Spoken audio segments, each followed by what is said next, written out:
Behind bars, author Michael Peterson is the subject of Netflix documentary The Staircase. In the opening scene of Secret City, Netflix, a young Australian woman in Beijing stands on a public street, starts chanting "Free Tibet" and then sets fire to herself.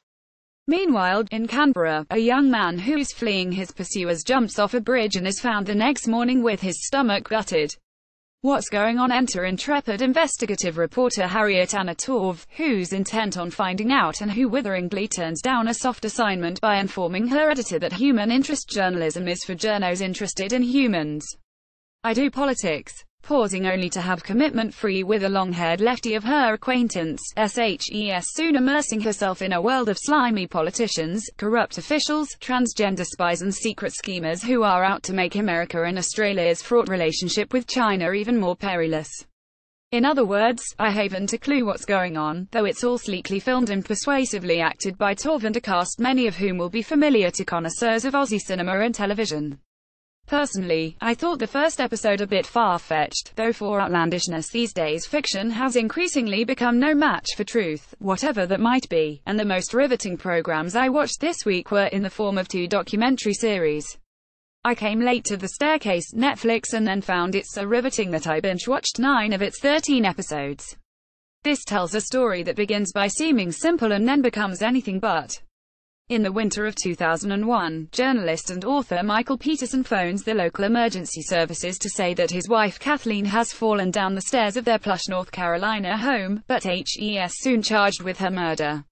Enter defense lawyer David Rudolph and enter also French filmmaker Jean-Xavier de Lestrade, who's granted intimate access to the defendant, his family and the legal team as they prepare the case.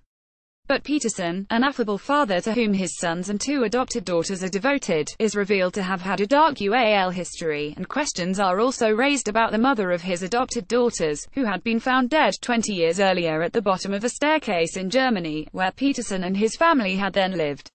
What follows is a portrait, not just of a family under siege from the law but of the American legal system itself as it seeks to convict Peterson of first-degree murder. The viewer is all the time aware that he may very well be guilty of this, only he and the dead woman will ever know the truth, but such is the intimacy granted by the camera that it's impossible not to feel sympathetic to his plight, especially when he has such loving support from his children, both natural and adopted. Then, at the end of 8 episodes, the jury's verdict is announced, the remaining 5 episodes, 4 of which I haven't yet seen, being devoted to its legal and personal aftermath some years later. It makes for very powerful TV.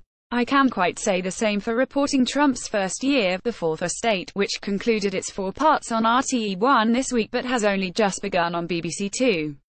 This fly-on-the-wall series about how the New York Times faced up to the startling challenges posed by Trump's presidency was never less than interesting, though it badly needed a couple of personalities to liven it up.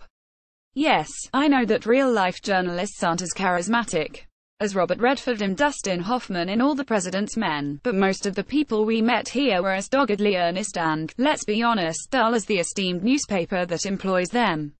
Executive editor Dean Baquet was a lively and sardonic exception, telling his staff at the outset that we have a president who is very comfortable not telling the truth and conceding that, during the presidential campaign, we tried using the rules of the past, we didn't have our finger on the pulse of the country, and it was wrong. And we watch them trying honorably both to redress this failing and to cope with a new reality where suddenly the media, and especially their own newspaper, had become the purveyor of fake news and the enemy of the people. Weeks after the death of Irish poet, dramatist and journalist Liam O'Muirthile at the age of 68, TG4 offered a welcome rescreening of his engrossing 2016 documentary, Frank O'Connor, IDIRDHA shrugged for 2s being his writings in English and Irish. And the film sent me back to this once most famous and now most neglected of Irish writers, specifically to the marvellous 2009 anthology, The Best of Frank O'Connor, Beauty, produced by Everyman's Library and lovingly edited by Julian Barnes.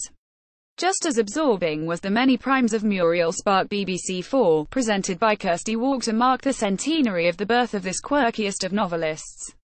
Best known for The Prime of Miss Jean Brodie 1961, which won an Oscar for Maggie Smith in the movie version, she was quite uncategorizable and constantly surprised readers throughout her 22 novels. The Driver's Seat 1970, in which the main character seeks someone to murder her, is especially unsettling. She was surprising in her life, too, moving from grey Edinburgh to cosmopolitan London, then embracing celebrity in New York and Rome before coveting seclusion in rural Tuscany with her secretary, amanuensis Penelope Jardine, who assured Kirsty Wark that their relationship was purely platonic. John Boland, Indo Review.